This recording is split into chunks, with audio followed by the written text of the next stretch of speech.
Coming up, the legislative session is just around the corner. We go one-on-one with State Representative Rita Harris when Political Connections is back after the break here on Spectrum News. Stay with us.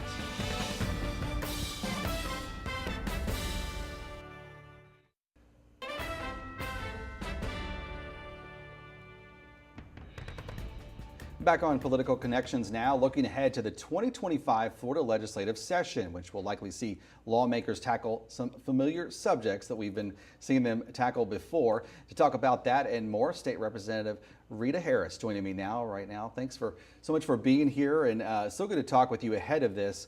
We're only about 2 weeks away from committee week starting up. We may be a couple months from the session, but things get going here in just a bit.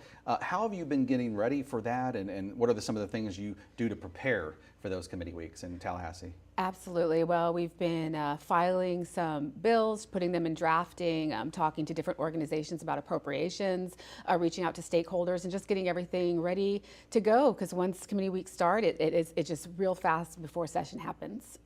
Yeah, and that's really where all the work is done, right? I mean, yeah, during the committee weeks, you do a lot of the footwork and the background work to try to get your bills in a good place. Yeah, because you want them to really have a good chance to get through, and so it's all that prep work ahead of time, right? Absolutely. What are some of the specific topics that you really are pushing right now? So my first two sessions, I filed a bill to allow people with disabilities to buy into Medicaid, and we're going to go ahead and refile that bill again and really work it. I feel like it's an important issue. It's an economic issue to allow people with disabilities to make more money. As it stands, they have to be under a certain income threshold in order to receive services.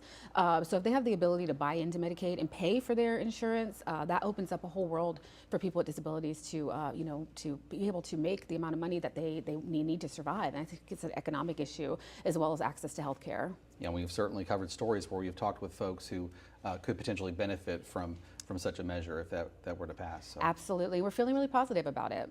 And you won re-election in a universal primary way back in August, way before everything that happened in November. So you really didn't have to. Democrat Daisy Morales, former state representative, obviously challenged you.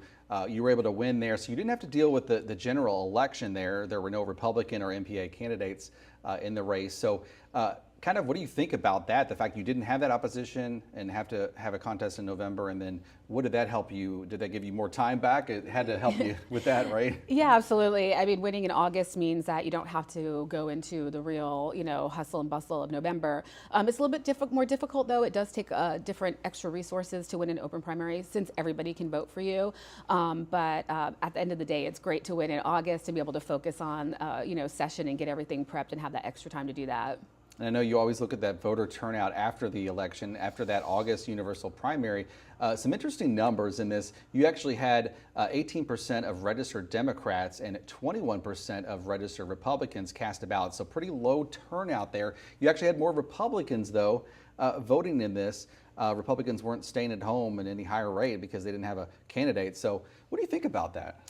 Yeah, I mean, I really think that as far as, putting on a partisan hat, as Democrats, we really need to focus on getting our voters out to the polls and having them vote for, having them feel like they have something to vote for. I think there's a lot of demoralization in the state. But I believe that, challenges like these bring opportunities. And so it's an opportunity for us to really show the voters of Central Florida and Florida overall, that we're fighting for, things that they really want, that the community really wants. We're fighting for access to health care, for affordability, for insurance, making insurance more affordable. And so I think it's just on us to really talk to our voters and let them know that we're here for them and we're working for them. Yeah, and one of those issues that I know you've got to be hearing from people about is property insurance, still Absolutely. A huge concern for many Floridians. Now with 2024 in the rearview mirror, 3 hurricanes, Debbie, Helene, Milton. I mean, we got smacked this past year, unfortunately, with so many storms. People not just rebuilding, but just trying to get their claims to be acted upon and to go towards those renovations and rebuilds. The legislature, they've tried to address this before, but what do you think needs to be done more and what can be done? Yeah, there's a lot of different ways that we can attack this. I think it is a multifaceted problem, so it's going to require a lot of different solutions. I think one of the things that they did try to do was raise the amount that citizens can cover. As we know, our housing values have gone up, and that's kicked a lot of people off. So that's going to help bring in some, I think, resiliency. Making sure that homes are, the My Florida Safe Homes program, where people can apply for a grant, get their homes hardened, updated, so that they can take on these storms, will help as well. But overall, there's a lot of different things that we have to do. I filed a bill last session that would call for a council of experts to kind of help guide us through this. And there were 16 other people that filed bills as well. So I know that everybody in the legislature is thinking about it. We're all being impacted by it as well. And so I know it's something that we really want to solve. And I'm hoping that leadership kind of indicated, signaled that this is something they want to talk about as well. And we're hoping to see some movement on it in the next session. Yeah, because I mean, even though obviously you were in the, I know what you referred to as the super minority, you can, hopefully work with Republicans and together, kind of tackle those issues that really everybody in Tallahassee is hearing from their constituents that are important. And, along with property insurance, affordable housing, obviously a huge concern for so many Floridians. CFO Jimmy Patronis told us a few weeks ago that we're now up to 1,200 people moving to Florida every single day. So, you think about that and you think about, okay, less inventory to meet the demand of people coming in. Do you think this is something that the legislature can really tackle and help give people some relief with? Or do you think it's something that's just going to kind of be a free market problem that's going to have to correct itself?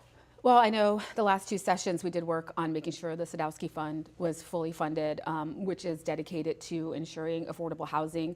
I think it's something where local state representatives and state senators have to work very closely with their county commissioners and city commissioners to ensure that there's inventory there. We also know that the insurance issue also plays into affordability, as if you're renting, if you have a property for rent and your insurance prices go up, a lot of times the tenants will see the raise in their rent. So again, kind of tackling the insurance is going to also, I think, bring some relief to renters as well. But that is something on the forefront. I know there's been a lot of talk about the different, housing that's being built by, Catchlight Crossings in my district is being built to kind of help tackle this for, attainable housing. Well, thank you so much, Representative Rita Harris. Thank you for spending time with us here. Obviously represents District 44. We'll be heading into a second term there. We really appreciate your time here on Political Connections. Thank you for having me.